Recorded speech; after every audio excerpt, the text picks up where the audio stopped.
오늘은 빈틈을 찾다, 빈틈을 주다라는 제목으로 함께 말씀을 나누도록 하겠습니다. 여러분, 아킬레스건이 어딘지 아십니까? 발 뒤꿈치 힘줄을 아킬레스건이다 이렇게 이야기하는데요. 이렇게 무리한 운동을 하게 되면 가끔 이 아킬레스건이 끊어지는 일들이 생기기도 하는데요. 그러면 잘 걷지도 못하고 굉장히 어려움을 겪게 되는 것이죠. 이 아킬레스건이다라고 이름을 붙여진 유래가 있는데요. 그리스 신화에 그것을 바탕을 두고 있습니다. 고대 그리스에 아주 유명한 용사가 태어나게 되는데 그 사람이 아킬레스였다라고 이야기하는 것이죠. 아버지는 영웅 펠레우스고 어머니는 바다의 여신 테티스였다라고 이렇게 이야기하고 있고요. 이 아이를 용사로 키우는데 다치지 않고 죽지 않게 하기 위해서 그 죽음의 세계로 가는 스틱스 강에 그 아이를 목욕을 시키게 됩니다. 독화살 맞아도 살 수 있도록 그 아이를 담궜다 꺼내게 되는데요. 그렇게 장성하면서 전쟁을 이기면서 살아가고 있는데 어느 날 하필이면 그 독화살이 발 뒤꿈치에 맞게 되면서 그 아이가 죽게 됩니다. 알고 보니까 강에 담글 때 발목을 잡고 담궜는데 딱 그 부분만 못 담궜던 것이죠. 그래서 아킬레스건이다 그럴 때 아킬레스건의 뜻이 무엇이냐면 치명적인 약점을 아킬레스건이다 이렇게 이야기하는 것이죠. 사람들에게는 누구나 그런 약점들이 있고 빈틈이 있습니다. 이스라엘 백성들에게도 빈틈이 있고 가나안 족속들에게도 빈틈이 있는 것이죠. 오늘 성경에 보시면 므낫세 지파가 땅 분배를 받는 장면이 나오는데 저는 이 말씀을 쭉 묵상하다가 므낫세 지파가 이 빈틈을 찾은 것도 있고 또 빈틈을 내어준 것도 있다라는 것을 발견하면서 오늘 설교 제목을 전하게 되었습니다. 그래서 오늘 저와 함께 므낫세 지파가 찾은 빈틈은 무엇이고 또 내어준 빈틈은 무엇인지 함께 살펴보는 그런 시간이 되었으면 좋겠습니다. 므낫세는 요셉의 아들입니다. 요셉에게는 두 아들이 있었는데 므낫세와 에브라임인데요. 그런데 도리어 축복은 에브라임부터 주어지고 므낫세가 그 다음에 주어집니다. 앞에서 우리가 살펴보았던 것처럼 가나안 땅을 점령하고 가나안 땅을 분배받는데 유다 지파가 제일 먼저 받게 되고 그 다음에 요셉의 자손 지파인 이 므낫세와 에브라임이 받게 되는데 에브라임이 먼저 받고 므낫세가 그 다음에 받고 있는 장면이 그려져 있는 것입니다. 근데 여러분 아시는 것처럼 유다 지파 다음에 요셉의 자손들이 받고 있는다라는 것은 그들이 실제적인 장자의 역할을 했다라는 것을 알게 되고 또 에브라임과 므낫세가 두 지파로 받기 때문에 두 몫을 가지고 있기 때문에 실제적인 장자처럼 그들 가운데 이스라엘 지파 가운데 대우받았다는 것을 우리는 알게 됩니다. 특별히 또 므낫세라는 사람은 동과 서의 두 땅을 차지하면서 요셉의 자손으로서의 장자다운 그런 모습을 보이고 있다 그렇게 해석할 수도 있겠습니다. 므낫세 지파가 번성하게 되었는데 오늘의 핵심의 얘기는 므낫세 자손 가운데 슬로보앗의 딸 이야기가 핵심입니다. 저는 이 본문의 말씀을 읽으면서 누가 누구의 아들인지 너무너무 헷갈리더라고요. 여러분 한번 잘 찾아보시기 바랍니다. 1절, 2절 말씀 보시기 바랍니다. 우리 같이 읽겠습니다. 므낫세 지파를 위하여 제비 뽑은 것은 이러하니라. 므낫세는 요셉의 장자였고 므낫세의 장자 마길은 길르앗의 아버지라. 그는 용사였기 때문에 길르앗과 바산을 받았으므로 2절 므낫세의 남은 자손을 위하여 그들의 가족대로 제비를 뽑았네. 그들은 곧 아비에셀의 자손과 헬렉의 자손과 아스리엘의 자손과 세겜의 자손과 헤벨의 자손과 스미다의 자손이니 그들의 가족대로 요셉의 아들 므낫세의 남자 자손들이며 므낫세의 남자 자손들의 얘기가 1절, 2절에 이렇게 기록되어져 있는데요. 읽는데 너무 헷갈리는 것 같아요. 여러분 아시겠습니까? 이게 누가 누군지 헷갈리는 거예요. 왜냐하면 므낫세를 중심으로 설명하기 때문에 앞뒤가 자꾸 헷갈리는 거예요. 그래서 제가 좀 정리를 좀 해봤습니다. 1절을 보시면 1절에서 이렇게 가문을 정리하면 요셉, 므낫세, 마길, 길르앗 이렇게 되어 있습니다. 근데 그의 아들 길르앗의 아들들이 태어나게 되는데 6명의 아들이 태어나게 됩니다. 6명의 아들의 이름이 아비에셀과 헬렉과 아스리엘과 세겜과 헤벨과 스미다라는 아들이 태어났는데 다 다섯 번째 아들이 헤벨인데 헤벨의 그 아들이 슬로보앗이고 슬로보앗이 죽고 그 딸들이 남아있게 됩니다. 딸들이 남아있게 돼요. 3절 말씀 보실까요? 헤벨의 아들 길앗의 손자 마길의 증손 므낫세의 현손 슬로보앗은 슬로보앗을 설명하는데 그는 헤벨의 아들이고 그죠? 길앗의 손자고 마길의 증손이고 므낫세의 현손이다 이렇게 하는 거죠. 므낫세의 손자의 손자다 이런 얘기를 하는 거죠. 슬로보앗은 아들이 없고 딸뿐이요 그 딸들의 이름은 말라와 노아와 호글라와 밀가와 디르사라 이렇게 표현하고 있는 것이죠. 족보를 다시 한번 정리하도록 하겠습니다. 므낫세 가문 족보를 좀 정리해 보면요, 요셉, 므낫세, 마길, 길앗, 헤벨, 슬로보앗까지. 그러니까 므낫세로부터 손자의 손자 현손이 슬로보앗이고 오늘의 성경 본문은 슬로보앗의 딸들의 이야기를 하고 있는데 딸들이 저렇게 5명 있었다 이렇게 이야기를 하고 있는 것입니다. 여러분 잘 아시는 것처럼 이 고대 근동 사회는 남성 중심의 사회이고 또한 가정이지만 장자 중심의 사회라는 것을 우리가 계속 보아서 알고 있습니다. 근데 오늘의 본문의 얘기는 슬로보앗의 딸들이 문제를 제기하고 그들의 유산을 받는 이야기로 기록되어져 있습니다. 슬로보앗이라는 사람은 출애굽하여서 광야 가운데 죽게 됩니다. 특별히 범죄에서 큰 범죄를 지어서 졌던 것이 아니고 하나님 앞에 그들가 불순종함으로 해서 그 세대가 다 함께 죽었던 그런 사람이었습니다. 근데 딸들만 남게 되는데 그들의 아버지가 이 가나안 땅에 들어갔을 때 땅을 못 받게 되는 것, 그래서 그 아버지의 이름 자체가 그 자손 가운데 사라지는 것 때문에 모세에게 문제를 제기한 적이 있었습니다. 민수기 27장 말씀 보시기 바랍니다. 우리 아버지가 광야에서 죽었으나 여호와를 거슬러 모인 고라의 무리에 들지 아니하고 자기 죄로 죽었고 아들이 없나이다. 어찌하여 아들이 없다고 하여 우리 아버지의 이름이 그의 종족 중에서 삭제되리까 우리 아버지의 형제 중에서 우리에게 기업을 주소서 하매. 그죠? 슬로보앗의 딸들이 자기 아버지가 받을 그 땅을 자신들에게 달라라고 이야기하는 것이고 오늘 여호수아 17장에서는 그것을 실제적으로 그들이 받는 장면이 기록되어져 있는 것입니다. 그들이 요구하였을 때에 모세가 어떻게 얘기하느냐, 하나님께 물어보러 갑니다. 하나님이 모세에게 이렇게 말씀해 줍니다. 7절 말씀 보시기 바랍니다. 같이 읽겠습니다. 슬로보앗 딸들의 말이 옳으니 반드시 그들의 아버지의 형제 중에서 그들에게 기업을 주어 받게 하되 돌릴지니라. 아멘. 가부장적인 그 고대 근동의 문화 가운데서 슬로보앗의 딸들이 그 유업을 받는 장면을 성경은 기록하고 있습니다. 여러분, 이 장면이 이야기하는 것이 무엇일까요? 남, 여, 평등에 대한 이야기로 많은 부분들을 해석하고 있습니다. 그렇게 해석할 수도 있는 본문이다라고 보아지기도 합니다. 많은 신학자들 가운데 그렇게 이야기하기도 있기 때문이기도 합니다. 그러나 오늘 본문의 말씀을 자세히 보면 사실 아들의 문제냐 딸의 문제냐를 얘기하고 있는 것 같지는 않습니다. 여러분 아시는 것처럼 가나안 땅이라는 것은 하나님이 선물로 주시는 땅인데 그 선물로 주시는 땅이 계속해서 선물로 남아있게 되느냐 사라지게 되느냐 그 문제를 다루고 있는 본문의 말씀이다라는 것이죠. 오늘 본문의 말씀이 자칫 잘못하면 남녀의 평등에 대한 이야기들, 그런 이야기를 하는 것처럼 국한되어 해석될 수도 있지만 그 이야기를 훨씬 더 뛰어넘는 이야기를 하고 있는 것이 하나님의 말씀이라는 것입니다. 하나님이 그들에 주신 기업은 그 가문에 계속해서 남아 있어야 된다, 그 이야기를 하고 있는 것이라는 것이죠. 8절에서 11절 말씀 보시기 바랍니다. 너는 이스라엘 자손에게 말하여 이르기를 사람이 죽고 어떻게 해요? 아들이 없으면 그의 기업을 누구에게 주라고요? 딸에게 돌릴 것이다. 딸들 아멘. 그죠? 9절.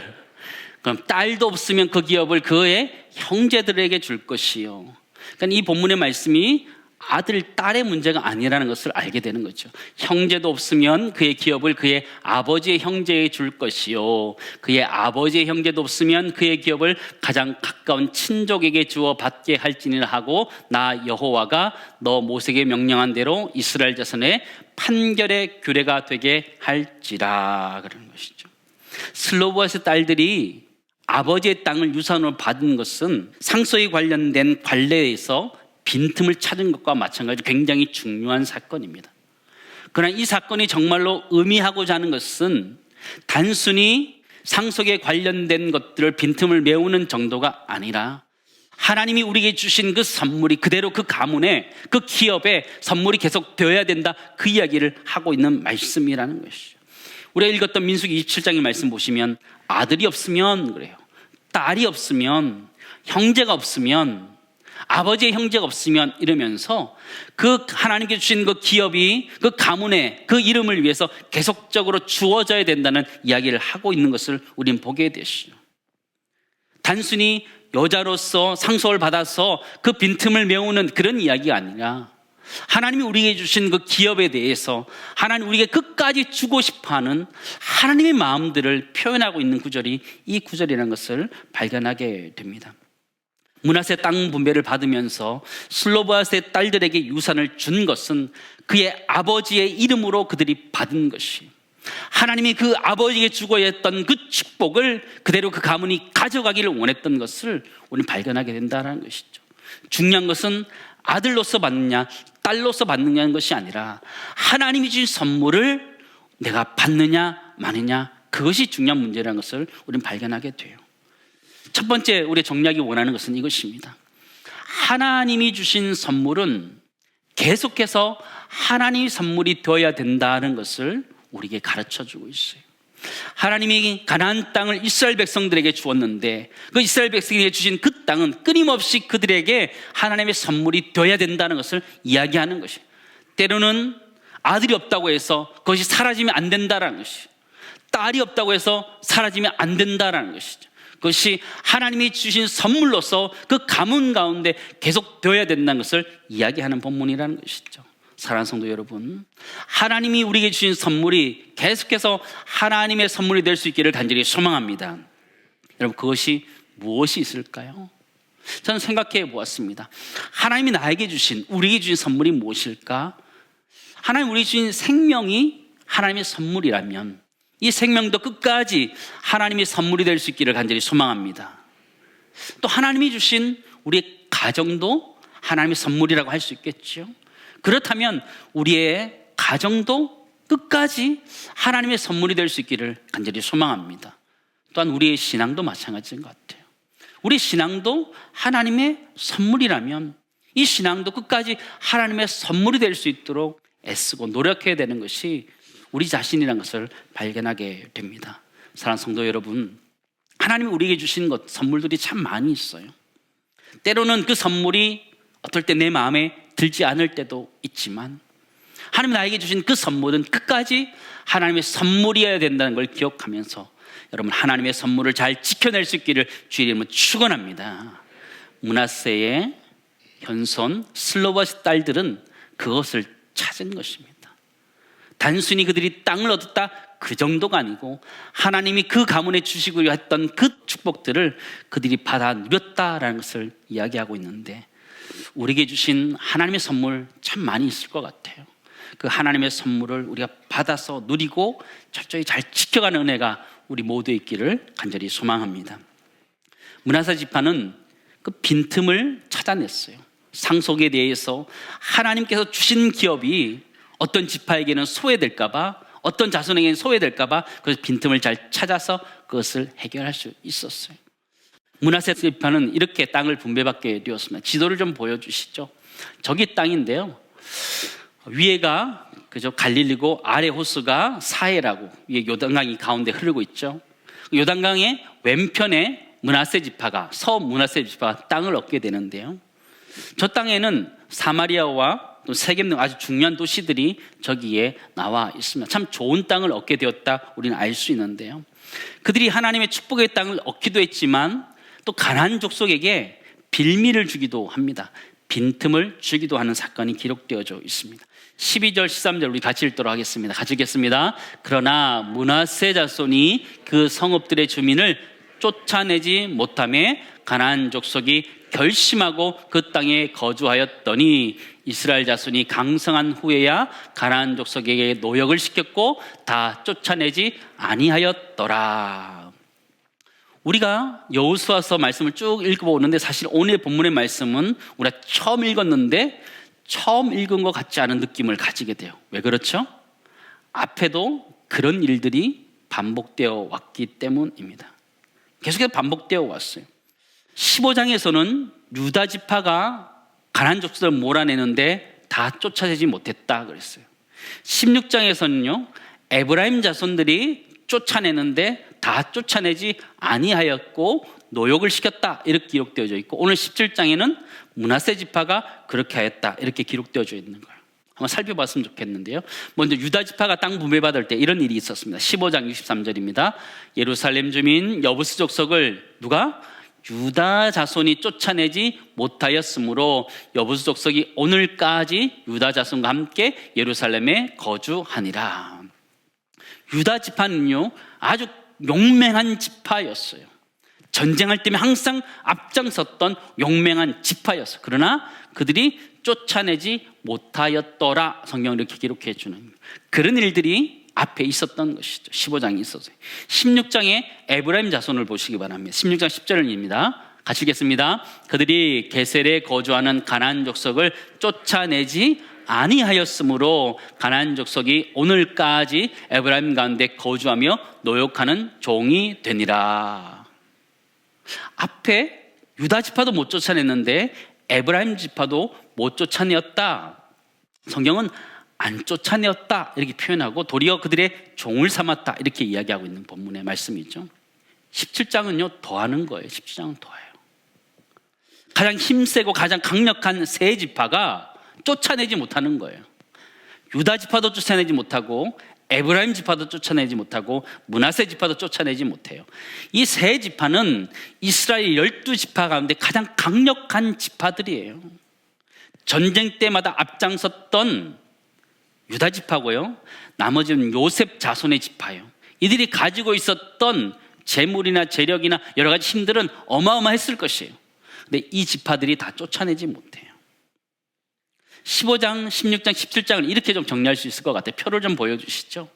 15장에는 쫓아내지 못하였다 이렇게 되어 있어요. 쫓아내지 못하였다. 16장에는요 쫓아내지 아니하였다. 그리고 노역하는 종으로 삼았다 이렇게 얘기해요. 17장에 가서는요 므낫세 자손이 그 성읍들의 주민들을 쫓아내지 못했다라고 표현하면서 그 뒤에 새로운 단어가 등장하는데요, 가나안 족속이 결심하고 그 땅에 거주하였다 이렇게 표현하고 있는 거예요. 여러분 상황이 어떻게 되는지 아시겠습니까? 점점점 이 가나안 족속을 몰아내는 것이 쉽지 않아지는 것을 우리는 보게 돼요. 처음에는 쫓아냈다, 쫓아내지 못하고 뭐 이런 것들이 반복되다가 지금 므낫세 지파가 될 때는 뭐라고 하냐면 가나안 족속이 결심하고 그 땅에 거주하였다라는 것이죠. 왜 그랬을까요? 가나안 족속은 학습이 되었던 거예요. 유다 지파 때 보니까 안 나가고 버티면 버텼던 거예요. 그 다음에 에브라임 족속도 마찬가지로 버티면 버텼던 거예요. 그러니까 므낫세 자손쯤 오니까 뭐라 그러는 거예요? 가나안 족속이 결심하고 그냥 있기로 작정하는 것이죠.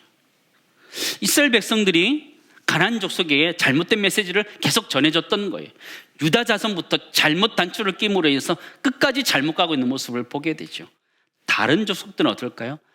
말이 필요 없는 거죠. 말이 필요 없는 거죠. 가나안 족속이 결심하였다. 영어 성경을 보니까요, NIV 성경은 거주하기로 그들이 결정하였다 이렇게 표현되어 있더라. 결정했다. 선택권이 그들에게 있는 거예요. 므낫세 자손에게 결정권이 있는 것이 아니고 가나안 족속에 결정권이 있었어요. NASB 성경 보니까요, 끈질기게 거주하였다. 거기에 아주 들러붙어 가지고 절대로 안 나겠다 이렇게 표현해주고 있는 것이죠. 가나안 족속이 므낫세 자손이 공격할 때 끝까지 결심하고 버티는 장면을 보게 되죠. 이스라엘 족속들이 가나안 땅을 점령할 때 빈틈을 보인 거예요. 하다가 마니까 가나안 족속이 작정하고 눌러 앉아버리는 이런 일들 때문에 가나안 점령이 가면 갈수록 힘들어지고 어려워졌던 것들을 성경 기록하고 있습니다. 여러분, 가나안 정복이 어려울 때 어떻게 해야 될까요? 하다 말아야 될까요? 아니요, 끝까지 가야 돼요. 끝까지 가야 돼요. 그렇지 않으면 가나안 족속은 결심하고 거기 정착해버리고 더 가면 갈수록 어려워진 일들이 반복되게 되죠. 그 일들은 이미 이전에도 있었어요. 여러분, 여리고성 전투와 아이성 전투 잘 아시죠? 여리고성 전투는요, 굉장히 쉽게 그 큰 성읍을 이스라엘 백성이 차지하게 됩니다. 그들 매일같이 한 바퀴씩 여리고성을 돌고요, 마지막 7째 날 7바퀴를 돌고 소리를 들을 때 여리고성이 다 무너지고 그냥 다 얻게 됩니다. 다 얻게 돼요. 그 다음에 아이성은요, 아주 조그만 성이었어요. 그 성을 점령할 때 이스라엘 백성들이 다 올라가서 점령하자 이러지 않았어요. 보니까 조금만 올라가도 되겠다 생각하는 거예요. 조금만 올려보내는 거예요. 여호수아 7장 말씀 보실까요? 여호수아에게로 돌아와 그에게 이르되 백성을 다 올라가게 하지 말고 2-3천 명만 올라가서 아이를 치게 하소서. 그들은 소수이니 모든 백성을 그리로 보내어 수고롭게 하지 마소서 하므로 백성 중 3천 명쯤 그리로 올라갔다가 뭐라고 그래요? 아이 사람 앞에서 도망하였다. 조그만 성 아이성을 쳤다가 이스라엘 백성이 실패한 거예요. 이스라엘 백성들이 큰 실수를 한 거죠. 아이성 얕봤던 거예요. 작은 성이기 때문에 3천 명만 가도 충분히 할 수 있는 성이었지만 그 성에서 한번 실패를 겪게 놨어요. 그랬더니 가나안 족속의 반응이 달라지게 됩니다. 9장 1절 2절 말씀 보시기 바랍니다. 같이 읽겠습니다. 이 일 후에 요단 서쪽 산지와 평지와 레바논 앞 대해 연안에 있는 헷 사람과 아모리 사람과 가나안 사람과 브리스 사람과 히위 사람과 여부수 사람의 모든 왕들이 이 일을 듣고 모여서 일심으로 여호수아와 이스라엘에 맞서서 싸우려 하더라. 이렇게 여리고성을 들어가고 점령했을 때는요, 그 주변 사람이 벌벌 떨었어요. 가나안 족속들이 벌벌 떨었어요. 그런데 아이성에서 한번 실패하고 나니까 이 가나안 족속들이 작정한 거예요. 성경이 이렇게 표현되어 있어요. 모든 왕들이 이 일을 듣고 모여서 일심으로 맞서서 싸우려 하더라. 아주 작정한 거죠. 아이성의 실수는 아주 작은 실수였어요. 사람도 많이 죽지 않았어요. 그럼에도 불구하고 이스라엘 백성들은 가나안 족속에게 빈틈을 보이게 되고요, 가나안 족속은 작정하고 이스라엘 백성에게 대항하기 시작하면서 가나안의 점령이 점점점 어려워졌다는 것을 우리에게 가르쳐주고 있는 것이죠. 오늘 본문에 나오는 므낫세 지파도 마찬가지였어요. 앞에서 유다 지파가 실패하고 에브라임 지파가 실패하니까 므낫세 지파 때 왔을 때는요, 가나안 족속들이 결심하고 안 나가겠다고 버티는 거예요. 그 전까지는 승승장구했는데 점점 어려워지는 것이죠. 점점 어려워지는 거예요. 17장 12절 말씀 보실래요? 그러나 므낫세 자손이 그 성읍들의 주민들을 쫓아내지 못하매 가나안 족속이 뭐라고 그래요? 결심하고 그 땅에 거주하였더니, 가나안 족속이 학습이 된 거예요. 15장도 유다 자손에게, 16장에서 에브라임 자손에게 학습이 되니까 17장에 오니까요, 결심하고 안 나가는 거죠. 저는 이 말씀 읽다가요, 누가 결심해야 되는 거예요? 가나안 정복에 있어서? 가나안 족속들이 결심하는 것이 아니라 므낫세 지파가 결심해야 되는 것 아니에요. 그들이 끝까지 쫓아내겠다 결심해야 되죠. 유다 족속도 마찬가지고 끝까지 쫓아내겠다 결심해야 되는 사건이었던 거죠. 그러나 그들이 그렇게 하지 않았을 때 가면 갈수록 가나안 족속을 점령하는 게 어려워져 가고 복잡해져 가는 것이죠. 다윗 시대, 솔로몬 시대 가면 계속적인 괴로움을 당하는 것이 이 가나안 족속 때문에 어려움을 당하는 것이죠. 사랑하는 성도 여러분, 처음이 참 중요한 것 같아요. 처음에 길을 내는 것이 쉬워요, 어려워요? 어려워요. 처음에 길을 내는 것은 참 어렵습니다. 그러나 계속해서 그 길을 가다 보면 어느새 길이 생기는 것이에요. 신앙생활도 마찬가지라 생각되어집니다. 신앙생활도 하다 보면 처음에 어려움들이 있어요, 없어요? 있어요. 그러나 그것을 끊임없이 끝까지 행할 때에 그것이 길이 되어져서 다른 사람이 그 길로 함께 갈 수 있는 것이 된다라는 것이죠. 믿음의 길도 마찬가지다는 것이죠. 만약 므낫세가, 아니 에브라임이, 유다 지파가 끝까지 그것을 이겨냈다면 그 다음은 얼마나 쉬웠을까요? 그렇지 않겠어요? 저는 하나님 우리 기성세대에, 우리 어른 세대에 도전한다라고 저는 믿습니다. 우리 다음 세대가 잘 되기 위해서는 다음 세대에게 잘하라 말하는 것이 아니라 지금 우리 어린 세대들이 더 잘해야 될 줄을 믿습니다. 유다족 새끼 끝까지 쫓아내야 됐던 것처럼 그 책임을 다했을 때 그 다음 세대가 훨씬 수월하게 그 길들을 갈 수 있는 것이죠. 사랑하는 성도 여러분, 하나님은 우리들에게 도전하는 거예요. 다음 세대들에게 도전하는 것이 아니라 지금 살아있는 우리 세대에게 도전하는 거예요. 우리가 믿음으로 잘 살아서 믿음의 길을 내어놓아야지 우리 다음 세대가 믿음 생활을 할 수 있는 좋은 길들이 닦여진다라는 것이죠. 지금의 우리가 신앙생활을 하는 것은 무엇 때문이에요? 우리 어르신들이 이 땅을 위해서 기도하고 애쓰고 노력했던 그 신앙의 길이 닦여져 있었기 때문에 우리가 지금까지 살아가는 것인 것처럼 지금의 시대를 사는 우리도 우리 다음 시대를 위해서 유다 지파와 에브라임 지파와 므낫세 지파가 쫓아내지 못한 것 때문에 어렸던 것이 있었다면 우리 삶들 가운데 우리 세대는 믿음으로 내 인생을 살아내고 믿음으로 내 인생을 완성함으로 인하여서 우리 자녀 손 때에는 믿음의 탄탄대로로 갈 수 있는 은혜가 우리 모두 있기를 간절히 소망합니다. 그게 우리에게 있다는 것이, 우리의 책임이 있다는 것을 여러분 기억하시기 바랍니다. 마지막 두 번째 나누기 원하는 것은 이것입니다. 믿음으로 사는 것 힘들어요. 믿음으로 사는 것이 쉽다, 성경은 이야기하지 않습니다. 가난 정복하는 것 쉽다 이야기하지 않아요. 그러나 끝까지 계속해서 걸어갈 때 그것이 길이 된다라는 것을 성경 우리들에게 가르쳐주고 있습니다. 사랑하는 성도 여러분, 힘들어도 믿음의 길은 끊임없이 걸어가야 되는 길입니다. 그렇게 걸어가다 보면 마지막에 이르게 되고 나뿐만 아니라 우리 형제, 자매, 우리의 자녀들이 그 믿음의 길 가운데 걸어갈 수 있다는 걸 기억하면서 우리에게 그것이 주어졌을 때에 그 사명을 잘 감당할 수 있기를 간절히 소망합니다. 자녀들의 믿음 걱정하기 이전에요, 우리 자신의 믿음을 가지고 일평생 내가 믿음으로 살겠다라는 마음을 가지고 살아갈 수 있기를 간절히 소망합니다. 사랑하는 성도 여러분, 여러분들이 믿음으로 걸어가는 것이 힘들다 그래서 중간에 포기하시면 안 됩니다. 믿음의 길을 끝까지 걸어가면 우리 자녀들이 그것을 보면서 잘 따라올 것이라는 기억하면서 우리 믿음을 끝까지 가지고 될 때까지 믿음으로 이 땅의 삶들을 완주할 때까지 흔들림 없이 달려가는 은혜가 우리 모두 있기를 간절히 소망합니다.